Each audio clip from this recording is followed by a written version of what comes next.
Joining us back on the program is U.S. Representative Harriet Hageman. Good morning, Harriet. How are you this morning? Good morning, David. I'm wonderful. I'm in Wyoming. Oh, right on. You're not in the swamp anymore. How long of a trip do you have out here? I will be here until Sunday. Oh, right on. Well, Uh-huh. there's a couple of items that I've been dying to talk to you about. The first one being just what your overall impression of Trump's big, not so beautiful bill anymore is. It amazes me that the Democrats have to remove one word out of the title. But what's your overall picture of it? It's a good bill for the state of Wyoming and for the country. It's going to prevent a 22% increase in taxes across the board.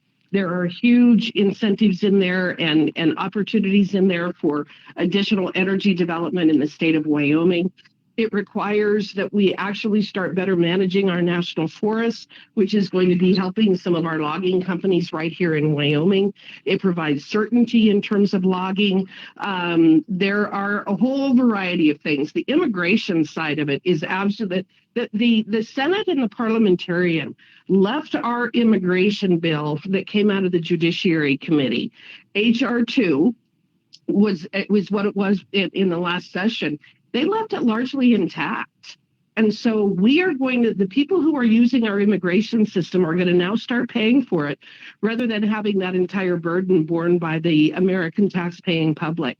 We actually, we're going to be investing $170 billion in border security, additional ICE agents, the border wall, more technology. I mean, across the board, the tax, the energy, and the immigration reform and border security reform, those three items alone were well worth voting for. Okay, great. Well, I know that there has been online a ton of, I think most of it is misinformation, but there again, I don't really know exactly how, what the Senate parliamentarian's position is, but I was hoping that you could just give my listeners just a quick rundown. I mean, where did she come from? I mean, I know what a parliamentarian's position is, but I think it struck a lot of people as a little bit odd that we're letting, an unelected person, make changes to a piece of legislation. So could you just explain that for us? Kind of. Okay, fair enough. That's better than what I know about it. Well, I'm mystified, too, as to how she has the kind of power that she has. She was appointed by Harry Reid many, many, many years ago. And everybody and their dog knows what a corrupt crap Harry Reid was. Well, now, yeah. But at the same time, she is the gatekeeper in terms of whether we are complying with the 1974 Budget Control Act in relation to how reconciliation is done. And that's just the rules. So the reconciliation is a very unusual type of process that we get to use when we have the House, the Senate, and the presidency. And it allows us to do budget items, not policy, pure budget, pure spending and revenue generating items through a process that we only need to have 51 votes in the Senate rather than 60. So it's not subject to the filibuster. And so there are 6 primary rules that we must comply with. One includes that, again, can't be policy. It has to be more budget-oriented than policy-oriented. Right. The other thing is we can't touch Social Security. So there was a lot of misinformation out there about how we're gutting Social Security and Medicare for seniors. Absolutely untrue. In fact, the only area where we touched Social Security was to give an additional tax break to seniors. She has to do what's called the bird rule. That's it. That's why we call it the bird bath. It has to go through the bird bath with her looking at the intent behind a particular provision and saying this is more policy oriented versus it being budget oriented. And so that's why she gets to do what she gets to do. Now, keep in mind, when the Dems a couple of years ago did the so-called Inflation Reduction Act, right, she did the same thing to them. One of them was they were trying to have a federal minimum wage of $15 an hour. She rejected that. And she said that is more policy oriented rather than budget oriented. So I don't think she's been as heavy handed with the Democrats as she has with us. I'll be very honest about that. But at the same time, she's ultimately the person who makes the decision of whether the Senate has complied with the bird bath. I mean, it's kind of strange in and of itself, because in parliamentary procedure, your parliamentarian, really they only do anything if they're asked, and the parliamentarian, and if they're not asked a question during whatever meeting it is, they just sit there and they're silent. I mean, the parliamentarian doesn't make any action. So I was just a little confused as to how this person was able to affirmatively make changes to a bill when, her name's the parliamentarian. So, typically she should just answer questions. But I think that clears it up for us a little bit. Now, one of the things. David, keep in mind, the Democrats were asking the question. Okay. That answers it. Yeah. See, they're part of it too. So everything that we did in this 800-page bill, they ran by her and said, this does not comply with the bird rule. So that's why we have this situation. Well, we yet another thing we can thank the Democrats for.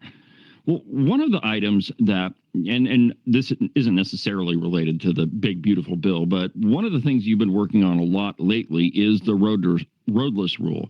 And I know that you explained that to my listeners a couple of episodes ago. But why don't you just tell me where we're at with the roadless rule and what you're doing with it and how that's going? Well, there are some very exciting developments. As you know, I filed a lawsuit against the roadless rule in 2001, right after it came out. Yep. I was hired by the state of Wyoming. I was the special assistant attorney general, and I filed a lawsuit. And oddly enough, I got a nationwide injunction against that rule. No, that's funny. It's the only nationwide injunction that I ever received as a practicing attorney. And then Dave Friedenthal didn't defend that on appeal. And the Bush administration came in and they said, look, we're going to change the roadless rule. Don't worry about it. Withdraw your lawsuit. Vacate the decision. We're going to change the roadless rule. We're going to fix this. And then they never did. So, that's one of my criticisms of the second Bush administration, is that they really messed that up. But what has happened is that the Trump administration, they have announced the Secretary of Agriculture has announced that they are going to repeal the roadless rule. This is a huge development.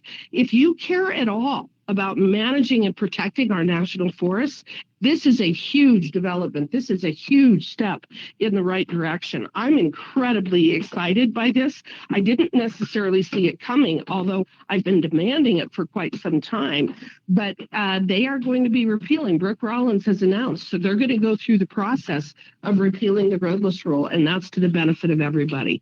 What it did is it denied access, management, and use to 58.5 million acres of National Forest Service lands, including 3.2 million acres right here in Wyoming.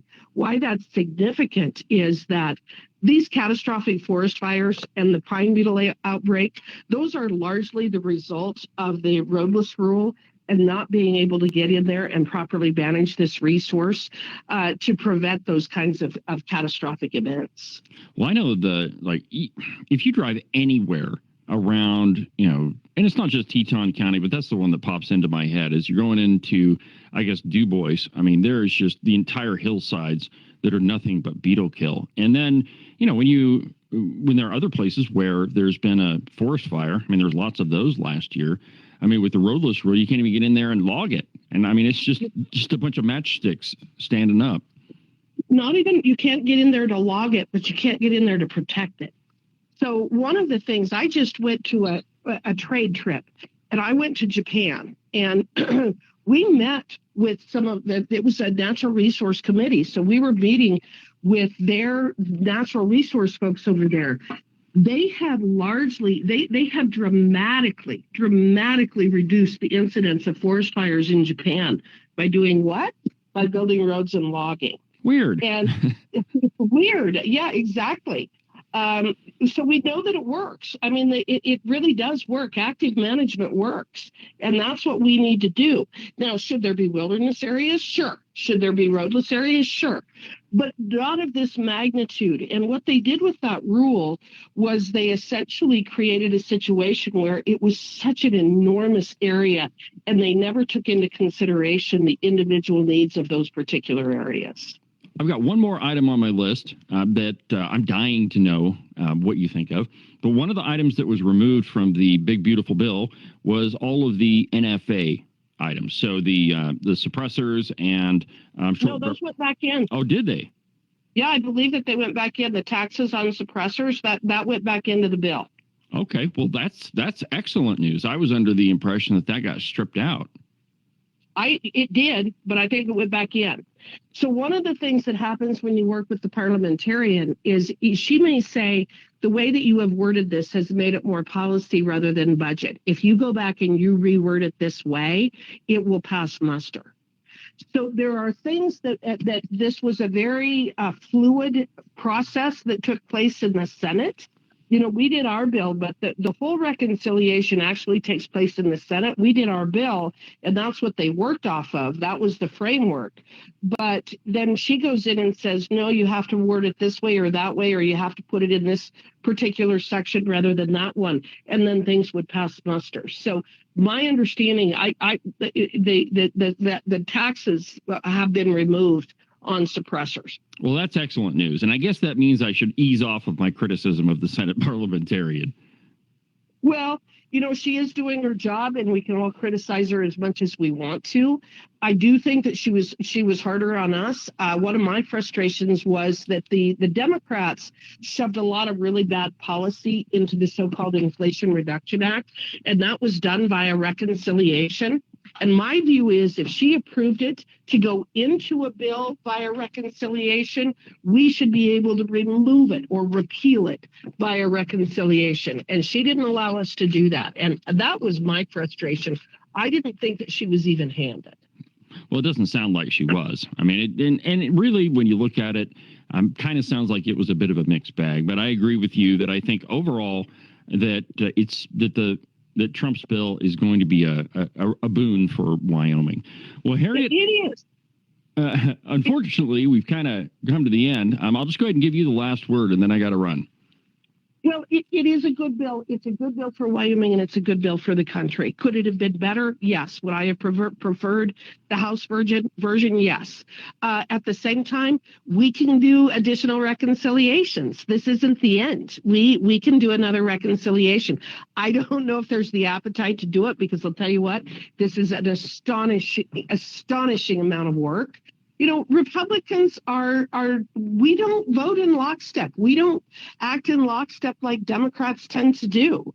And as a result, you've got an awful lot of personalities, and you've got an awful lot of interests that you have to try to appease through this process.